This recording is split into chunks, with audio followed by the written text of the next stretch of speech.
नमस्कार मित्रांनो, मराठी कट्टा या यूट्यूब चॅनलवरती तुमचं सर्वांचं मनापासून स्वागत आहे। सध्या देशाच्या राजकारणात एक मोठा वाद चर्चेत आला आहे।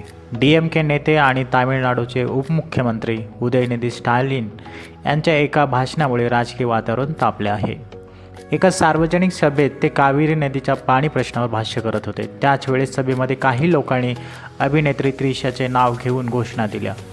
त्यानंतर उदयनिधी स्टॅलिन यांनी केलेल्या एका वक्तव्याचा वेगळा अर्थ काढण्यात आला। विरोधकांचा आरोप आहे की त्यांच्या शब्दामुळे अभिनेत्री त्रिशाचा अपमान झाला आणि महिलाबद्दल अयोग्य संदेश केला आहे। या प्रकरणातील सर्वात चर्चेचा मुद्दा म्हणजे भाषणातील एक वाक्य।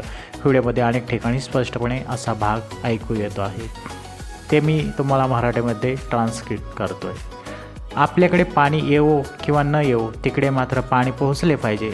अरे मी तर त्या कावेरीच्या पाणी प्रश्नाबद्दल बोलतोय, असं हे वाक्य होतं। याच वाक्यावरून मोठा वाद निर्माण झाला आहे। विरोधकांचा आरोप आहे की हे वक्तव्य गर्दीतून अभिनेत्री त्रिशाचे नाव घेतल्यानंतर करण्यात आले आणि त्यातून दुहेरी अर्थ निघतो। तर दुसरीकडे उदयनिधी स्टॅलिन आणि त्यांच्या पक्षाचे म्हणणे आहे की ते फक्त कावेरी नदीच्या पाण्याच्या प्रश्नावर बोलत होते आणि त्यांच्या वक्तव्याचा चुकीचा अर्थ लावण्यात आला। या प्रकरणानंतर मोठा राजकीय वाद निर्माण झाला। त्यांच्या विरोधात पोलीसमध्ये गुन्हा दाखल करण्यात आला आणि त्यांना चौकशीसाठी ताब्यातही घेण्यात आले। या घटनेनंतर सोशल मीडियावरही जोरदार चर्चा सुरू झाली आहे।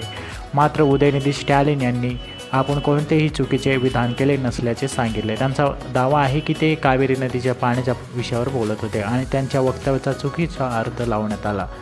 दरम्यान विरोधी पक्षाने या प्रकरणावर तीव्र टीका केली आहे। तर DMKने ही कारवाई राजकीय हेतूने होत असल्याचा आरोप केला आहे। त्यामुळे हा विषय आता केवळ एका भाषणापुरता मर्यादित राहिलेला नाही, तर तो मोठा राजकीय वाद बनला आहे। या प्रकरणात पुढे न्यायालय आणि तपास यंत्रणा काय निर्णय घेतात याकडे सर्वांचे लक्ष लागले आहे।